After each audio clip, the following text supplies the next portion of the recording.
성도 여러분 안녕하십니까? 오늘도 하나님의 말씀과 함께 동행하며 하루를 승리하며 사시기 바랍니다. 샘물의 기도를 하나님 앞에 올려드리겠습니다. 먼저 구주 예수님을 보내주신 하나님의 은혜를 찬양합니다. 오늘 다윗의 동네에 너희를 위하여 구주가 나셨으니 곧 그리스도 주시니라. 낮고 비천한 우리 곁에 임마누엘로 오신 주님, 십자가의 보혈로 대속하시고 존귀한 죄의 자녀로 삼아주심을 감사합니다. 올 한 해도 주 날개 아래 고이 품으사 생명의 피난처와 반석이 되어 주셔서 감사합니다. 여기까지 도우시고 인도하신 에베네셀의 하나님을 찬송하며 감사로 한 해를 마무리하는 샘물 성도들이 되게 하소서. 예배와 교회를 위해 기도합니다. 너희가 온 마음으로 나를 구하면 나를 찾을 것이요 나를 만나리라. 샘물의 예배 속에 하나님의 영광과 임재와 기쁨이 가득하게 하소서.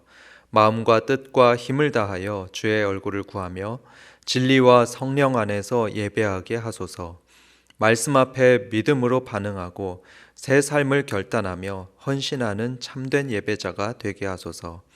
성령으로 충만하여 뜨겁게 기도하는 교회 되게 하시고 삶으로 하나님의 영광을 나타내는 복된 교회 되게 하소서. 목장과 목자님들을 위해 기도합니다. 주께서 늘 샘물의 목장 가운데 좌정해 주시고 은혜와 사랑과 성령으로 충만케 하소서. 풍성한 기도의 응답을 누리며 낙심치 않고 VIP를 위해 기도하는 목장들이 되게 하소서. 목자님들의 헌신과 섬김을 기억해 주시고 그 영혼이 잘됨 같이 범사가 잘되며 근심이 없는 평안과 형통함을 주소서. 목양에 지치지 않도록 날마다 새 힘을 공급해 주시고 영혼을 구원하고 제자 삼는 사람을 남기는 목장들이 되게 하소서. 다음 세대와 수험생 환우들을 위해 기도합니다. 다음 세대와 청년들이 하나님만을 신뢰하고 사랑하게 하소서. 세상의 유혹 속에서도 흔들리지 않도록 말씀으로 굳세게 하시고 은혜로 보호하시며 날마다 예수의 이름으로 승리하게 하소서. 각 가정에서 드려지는 샘물 플래싱 위에 하나님의 임재와 사랑과 복을 주시고 가정 천국을 누리게 하소서. 수험생들에게 영육의 강건함과 믿음과 평안을 주시고 주님 손 꼭 붙들고 이겨나가게 하소서. 여호와 라파의 하나님, 주의 긍휼을 구하는 환우들을 이 시간 어루만져 주시고 예수 그 능력의 이름으로 고쳐 주소서. 하나님의 사랑과 평안을 더해 주시고 급속한 치유와 회복을 주소서. 나라와 선교사님들을 위해 기도합니다. 위정자들이 하나님을 두려워함으로 바른 정책을 펼치게 하소서. 이 나라를 보호해 주시고 공평과 정의가 흘러넘치는 나라, 하나님의 영광을 비추는 거룩한 나라가 되게 하소서. 코로나19의 급격한 재확산을 막아주시고 백신이 원활하게 잘 공급되게 하소서. 선교사님들에게 성령의 지혜와 능력을 주사 담대히 복음을 증거하게 하시고 선교사님들과 가족들을 눈동자같이 지켜주소서. 주께 회개하며 돌아오는 생명의 성령의 역사를 보게 하시고 열방 가운데 주의 이름이 높임을 받으소서. 오늘도 샘물의 성도들을 주의 은혜와 샬롬으로 지켜주소서. 마라나타 주 예수님의 이름으로 기도합니다. 아멘. 오늘 주시는 말씀은 요한일서 4장 1절부터 6절까지의 말씀입니다. 사랑하는 자들아, 영을 다 믿지 말고 오직 영들이 하나님께 속하였나 분별하라. 많은 거짓 선지자가 세상에 나왔습니다. 이로써 너희가 하나님의 영을 알지니 곧 예수 그리스도께서 육체로 오신 것을 시인하는 영마다 하나님께 속한 것이요 예수를 시인하지 아니하는 영마다 하나님께 속한 것이 아니니 이것이 곧 적그리스도의 영이니라. 오리라 한 말을 너희가 들었거니와 지금 벌써 세상에 있느니라. 자녀들아, 너희는 하나님께 속하였고 또 그들을 이기었나니 이는 너희 안에 계신 이가 세상에 있는 자보다 크심이라. 그들은 세상에 속한 고로 세상에 속한 말을 하며 세상이 그들의 말을 듣느니라. 우리는 하나님께 속하였으니 하나님을 아는 자는 우리의 말을 듣고 하나님께 속하지 아니한 자는 우리의 말을 듣지 아니하나니 진리의 영과 미혹의 영을 이로써 아느니라. 아멘. 제가 아는 한 장로님이 그만 이단에 빠지셨습니다. 저는 그분이 그렇게 될 줄은 전혀 상상도 못했습니다. 왜냐하면 그분은 우선 장로님이었기 때문입니다. 신앙생활을 오래 하셨고요. 또 그만큼 교리들을 아주 잘 아신다고 저는 믿습니다. 더 중요했던 것은요, 그분의 인품이 정말로 훌륭하셨다는 것입니다. 이분의 사생활이 어땠는지는 제가 잘 모르겠습니다. 하지만 이분이 저희 가족에게 하셨던 걸 보면요, 분명히 이분의 인품이 아주 훌륭한 분이었다고 저는 확신합니다. 직업이 닥터였던 분인데요, 저희가 선교를 나간다고 하니까 이분이 무료로 검진도 해주고 아주 건강을 저희들에게 잘 챙겨주셨습니다. 그리고 저희가 선교를 가기 전에 이 국내에서 거주할 곳이 마땅치 않았었는데요. 그리고 또 저희가 필요한 여러 가지 집기들이 많았었는데 이분이 그것을 듣고서는 자기 집에 방 2칸을 저희들에게 6개월 동안이나 모든 걸 다 빌려주고 대여해 주신 겁니다. 이 정도면 정말 훌륭하시죠? 참 친절하시고 또 인격적이고 믿음도 아주 좋으셨던 장로님이셨습니다. 그런데 몇 년 후에 보니까 이분이 이단에 빠지신 겁니다. 여러분, 큰 믿음 교회 들어보셨습니까? 변승우란 사람이 설립한 이단인데요. 이 엘리트 중에 엘리트였고 또 인품도 훌륭하셨던 장로님께서 이런 이단에 빠지셨던 것입니다.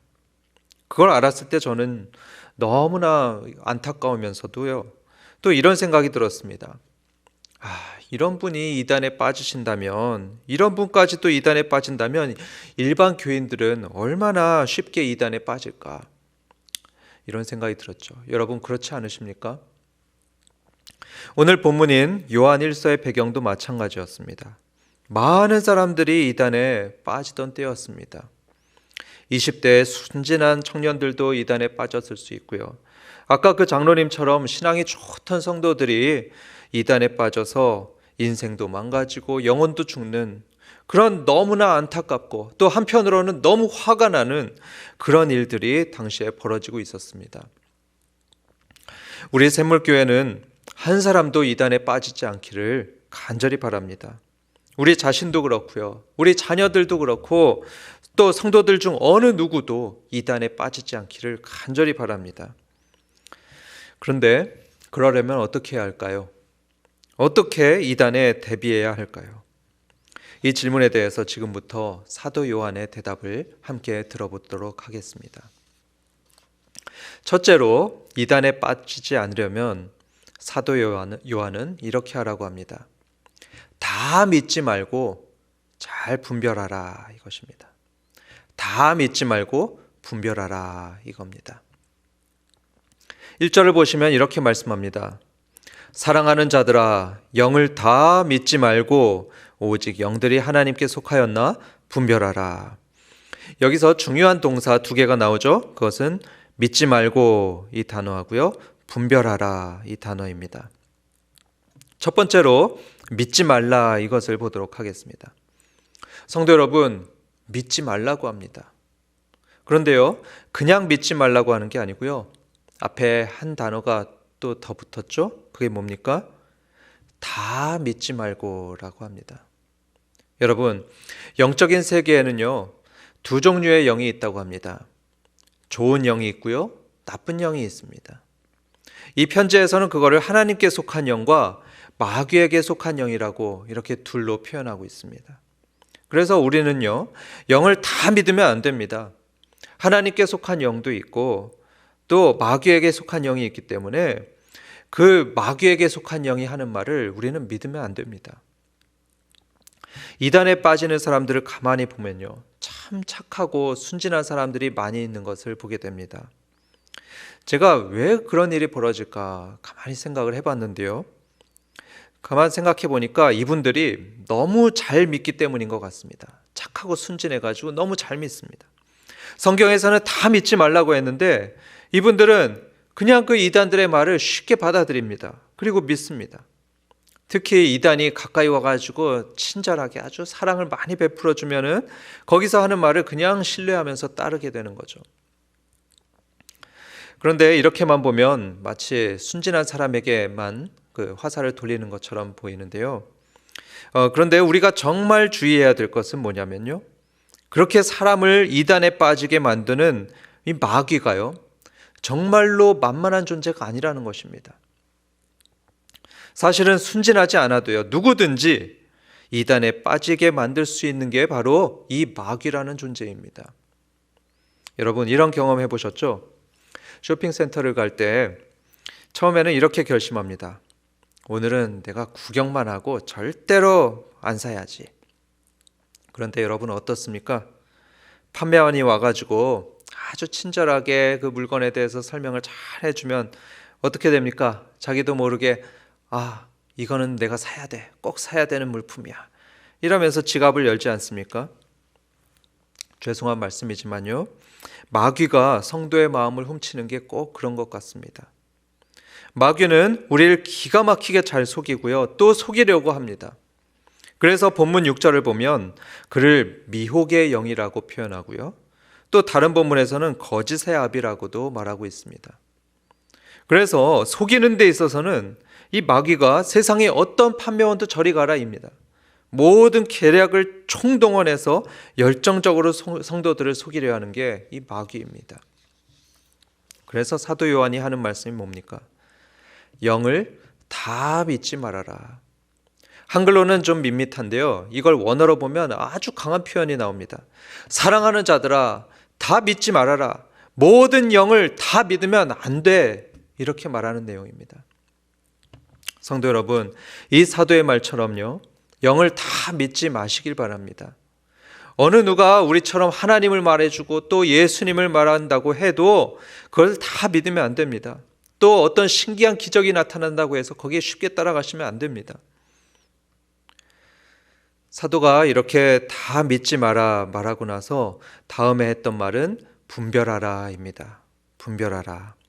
사랑하는 자녀들아, 영을 다 믿지 말고 분별하라 이렇게 말합니다. 아까 두 영의 존재가 있다고 말씀드렸죠? 그러니까 저게 하나님에게 속한 사람의 말인가 아니면 마귀에게 속한 사람의 말인가 이것을 잘 분별해서 믿으라고 하십니다. 성도 여러분, 여러분은 분별을 잘 하실 수 있으시겠습니까? 어떻게 마귀에게 속했는지 분별할 수 있을까요? 사실은 이게 참 어렵습니다. 이단도요, 하나님을 얘기하고 예수님을 얘기하고 또 성경을 믿고 있다고 합니다. 사랑도 많아 보입니다. 그러면 우리는 헷갈리는 거죠. 그 사람 속에 마귀가 있으리라고는 도무지 상상이 안 갑니다. 그러니까 초대교회 때부터 많은 사람들이 그 이단에 빠진 거죠. 신천지, 구원파 이런 각종 이단들에 빠지는 이유가 그겁니다. 분별이 쉽지 않습니다. 그렇다면 여러분, 어떻게 우리는 분별할 수 있을까요? 바로 이 시점에서 우리는 이단에 빠지지 않기 위해서 사도 요한이 말하는 두 번째 방법을 듣도록 하겠습니다. 그게 뭐냐 하면 정통교리를 배우는 것입니다. 정통교리를 배우라. 예수님이 가르치신 생명의 말씀을 사도들이 또 제자들에게 전해주었죠. 그렇게 전해서 내려온 이 정통교리들을 잘 배워야 합니다. 잘 배워야지 우리는 마귀에게 속한 사람들을 잘 분별해서 이단에 빠지지 않을 수 있습니다. 5절을 한번 볼까요? 그들은 세상에 속한 고로 세상에 속한 말을 하매 세상이 그들의 말을 듣느니라. 여기서 그들은 누구냐면 이단을 말합니다. 바로 여기에 이단의 중요한 특징이 나오는데요. 그게 뭐냐? 그것은 세상에 속한 말을 한다는 것입니다.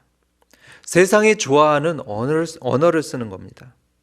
그들은 세상이 중요하게 보는 가치를 말하고요. 또 세상이 매력 있어 하는 단어들을 씁니다. 그러면 사람들이 그걸 들을 때 어떤 반응을 보일까요? 당연히 좋아하게 되어 있습니다. 예를 들어서 하나님께 돈을 많이 얻는 법 이런 것 같은 듣고 싶은 것들을 말해주니까 사람들은 좋아하게 되어 있습니다. 그래서 5절 후반부의 말씀이 이거죠. 세상이 그들의 말을 듣느니라. 세상에 속한 사람들은 이 이단들의 말을 즐겁게 듣습니다. 이단이 인기 있는 이유가 여기 있습니다. 성도 여러분, 어떤 종교인이 아주 인기가 있는 강사라고 해서 그걸 무조건 믿으시면 안 됩니다. 간혹 그들은 이단일 수가 있습니다. 그렇다면 하나님의 사람들은 어떨까요? 6절을 보겠습니다. 여기서 우리는 사도들이죠. 우리는 하나님께 속하였으니 하나님을 아는 자는 우리의 말을 듣고 하나님께 속하지 아니한 자는 우리의 말을 듣지 아니하나니 진리의 영과 미혹의 영을 이로써 아느니라. 여기 보십시오. 진리의 영과 미혹의 영을 구분하는 법을 말씀하고 있는데요. 하나님을 아는 자는 누구의 말을 듣는다고 합니까? 우리의 말, 즉 사도들의 가르침이죠. 그걸 듣는다고 합니다. 반면 하나님께 속하지 아니한 자는 누구의 말을 안 듣는다고 합니까? 역시 우리의 말입니다. 사도들의 가르침을 안 듣는다고 합니다. 다시 말씀드리면 이겁니다. 예수님에 관한 사도들의 가르침이 정통교리로 우리들에게 전해졌습니다. 이 정통교리를 받아들이고 믿는 사람들은 하나님께 속한 사람이고요. 이 정통교리들, 사도들의 가르침을 듣지 않고 믿지 않는 자는 마귀에게 속한 사람이다. 이런 말씀입니다. 그래서 이단은 어떤 사람들이냐 하면요. 성경에서도 나오지 않는 어떤 새로운 계시를 말하는 사람, 또 사도들이 전수해준 정통교리들을 부정하면서 마치 자기가 특별한 깨달음을 얻은 것처럼 새로운 교리를 가르치는 사람, 그래서 사람들로부터 아주 관심을 끄는 사람들이 많은 경우에 이단입니다. 이런 이단에게 속지 않고 잘 분별하려면 어떻게 해야 할까요? 정통교리를 잘 배워서 알아야 합니다. 얼마 전에 수능 시험이 있었는데요. 보니까 오지선다형 문제들이 참 많습니다. 하나는 정답이고 나머지 4개는 뭡니까? 오답인 거죠. 출제위원들이 학생들을 헷갈리게 만들려고 심혈을 기울여 만든 오답들이 4개가 있습니다. 그러면 여러분, 정답을 맞추려면 어떻게 해야 합니까? 정답을 정확하게 알고 있어야 하는 거죠. 정답이 되는 내용들을 머리에 확실하게 숙지하고 있어야 합니다. 그렇지 않고 정답을 잘 모르거나 알더라도 긴가민가 하게 되면 어떻게 됩니까? 틀리기 쉬운 거죠. 마찬가지로 우리는 사도들의 가르침인 정통교리들을 잘 배워서 알아야 합니다. 수능의 정답이라고 할 수 있는 정통교리들의 내용을 잘 숙지해야 합니다. 그래야지 이단이 말할 때 아니야, 저거는 틀린 거야, 이렇게 잘 분별하고 물리칠 수 있습니다. 그래서 성도 여러분, 간절한 마음으로 권해드립니다. 부지런히 교리들을 배우시기 바랍니다. 교회에서 가르치는 교리를 잘 배우시기 바랍니다. 지난번에 담임 목사님께서 사도신경 강의를 하셨죠. 그래서 여러 주옥 같은 교리들을 배우게 되었는데요. 그런 강의가 열릴 때요, 귀를 쫑긋 세우시고 잘 배우시기 바랍니다. 또 내년 봄에 삶공부가 개설될 때 여러분 열심히 참석하시기 바랍니다. 아는 거라도 다시 들으시기 바랍니다. 여러분 수능 시험 칠 때 애들이 전에 한번 배웠다고 복습 안 하는 거 아니죠? 이들은 복습을 하고 또 하는 것을 우리는 잘 압니다. 왜 그렇습니까? 정확히 알아야지 출제위원들이 어떤 헷갈리는 보기를 내도 바로 정답을 가려낼 수 있기 때문입니다. 여러분들도요, 이미 삶공부를 다 하셨더라도요, 한 번 더, 또 2번 더 복습을 하시기 바랍니다. 저도 이미 배워서 아는 거라도요, 가르치기 전에 또 가르칠 내용을 읽고 또 읽고서 강단에 서곤 합니다. 그래서 성도 여러분, 내년에는 모든 삶공부반들이 성도들로 가득가득 차기를 주님의 이름으로 축원합니다. 결론을 맺겠습니다. 지금도 수많은 사람들이 신천지 같은 이단에 빠져서 우리를 안타깝게도 하고 또 화나게도 합니다. 그래서 오늘은 이단에 빠지지 않기 위해서 어떻게 해야 하는지 하나님의 말씀을 들었습니다. 첫째로는 다 믿지 말고 분별하라는 말씀을 들었습니다. 그리고 2번째로 그렇게 분별하기 위해서 정통교리를 잘 배우라는 말씀을 들었습니다. 우리는 장로님이든 권사님이든 다 이단에 속아 넘어갈 수 있는 연약한 믿음들이죠. 그렇기 때문에 우리 성도님들 모두 다 이단을 정말로 주의하시기 바라고요. 또 믿음이 연약한 자녀들과 우리 VIP들도 이단으로부터 지켜주시기를 정말로 바랍니다. 여러분, 오늘 하루도 승리하시기 바랍니다.